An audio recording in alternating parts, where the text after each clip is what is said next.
Salut fidèles abonnés, merci de recevoir mes salutations agro-éco-responsables.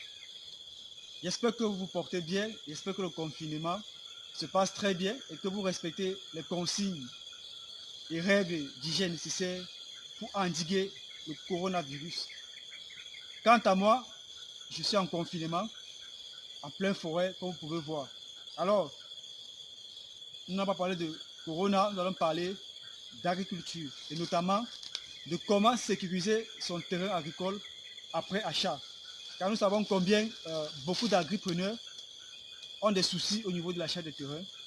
Parfois, vous achetez le terrain, vous respectez bien les consignes, mais vous abandonnez le terrain, vous venez plus tard pour investir et vous vous rendez compte que votre terrain a été vendu à une autre personne ou votre terrain a été exploité.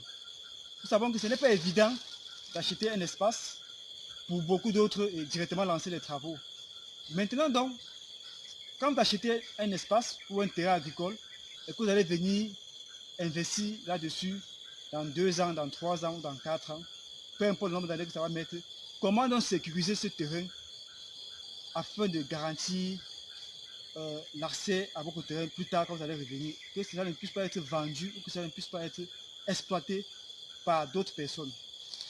Alors, chers agripreneurs, si vous avez acheté votre terrain agricole, vous avez les papiers, c'est-à-dire qu'il n'y a pas de problème d'ordre foncier, tout est OK, que vous voulez revenir plus tard produire. Comment sécuriser cela? Alors, il faut dire que quand vous avez acheté votre terrain, on vous place des bornes en limite.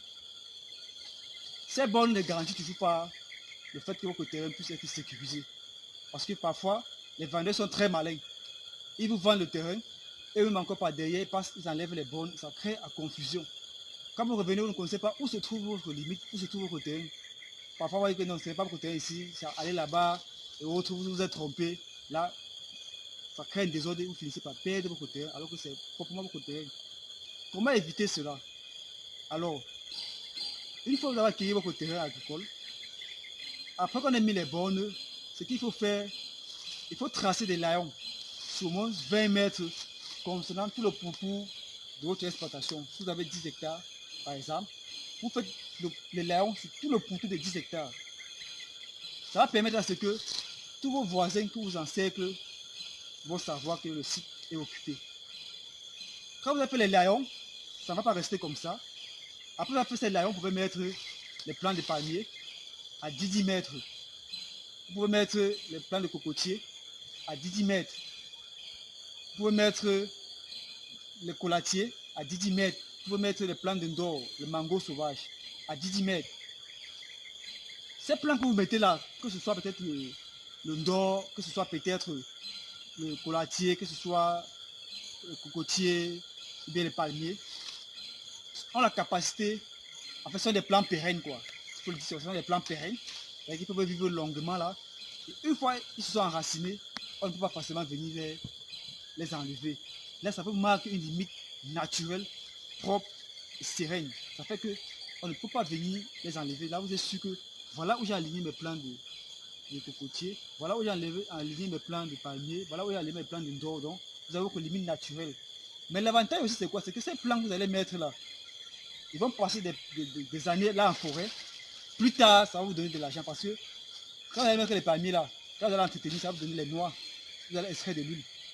Les noix de coco, ça va donner les plants de coco vont donner les noix de coco que vous allez consommer, vous allez commercialiser. Le ndor va vous donner le mango sauvage que vous allez exploiter, la noix à l'intérieur que vous allez commercialiser. Cette noix qui est d'ailleurs très prisée. Donc vous voyez que les noix de cola, vous aussi exploiter ces noix de cola pour commercialiser. Car il faut dire que les noix de cola sont utilisées dans la pharmacopée, aussi comme dans l'industrie du textile. Parce qu'avec ça, on fait les teintures. Donc, vous voyez, donc, si vous avez un terrain de ce genre que vous avez acheté, parce que pour beaucoup, ils sont à l'étranger, ils sont à la diaspora, ils achètent le terrain, mais ils ne sont pas prêts à exploiter. Alors, il faut mettre en pratique ce dont nous venons de dire. Première des choses, après l'achat, faire des layons sur au moins 20 mètres concernant le pourtour du champ, mettre ces plants à des distances de 10 mètres. Là, vous êtes sûr que votre champ est naturellement délimité. Même si quelqu'un vient pour acquérir le terrain, il va se rendre compte que non. Ça, c'est un terrain qu'on a eu à travailler. Il va voir les plans, il va savoir qu'ici, il y a danger. Il va partir. Mais quand c'est seulement les bornes, on peut enlever les bornes, il n'y a pas de traces. Avec ces plans, les traces sont là pour toujours. Une fois que vous avez fait cela, la deuxième chose à faire, c'est quoi? Suivez-moi. La deuxième chose à faire, c'est venir dans la plantation, casser au moins une superficie, que ce soit des demi-hectares ou d'un hectare, en fonction de vos moyens. Une fois que vous avez fait cela,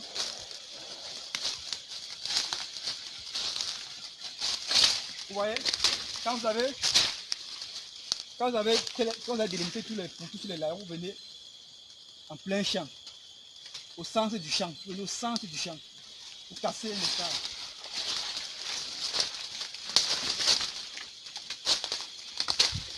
Vous voyez par exemple comme là, vous allez voir que là c'est cassé.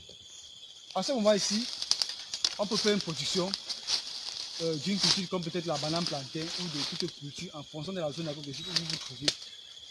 Quand vous cassez cet hectare en plein champ, ça permet de descendre régulièrement sur le terrain pour pouvoir l'entretenir. Et en descendant régulièrement sur le terrain pour l'entretenir, les voisins, les populations du village vont savoir que non, effectivement, celui qui nous a vendu le champ ne l'a pas abandonné, il est bien présent, parce qu'ils vous verront chaque fois descendre pour l'entretien. En ce moment, votre terrain ne va plus courir les risques d'être vendu à une autre personne ou de courir les risques de se voir exploité par les villageois. Non. Donc, si vous mettez en pratique ces deux astuces-là, fidèles abonnés, je vous rassure, c'est que votre terrain agricole ne va plus souffrir de vol. Votre terrain agricole ne va plus souffrir d'être vendu ou d'être revendu ou d'être exploité par toute autre personne après votre achat. Donc, deux étapes à faire après l'achat de votre terrain agricole pour le sécuriser. Faites des laïons tout autour de votre parcelle, sur au moins 20 mètres. Mettre des plants comme précité d'ailleurs. Après cela, venir au centre du champ, mettre à nu un hectare. Vous allez mettre une culture de votre choix en fonction de votre zone agroécologique et de votre objectif de production. Cela vous permettra de descendre régulièrement pour le suivi.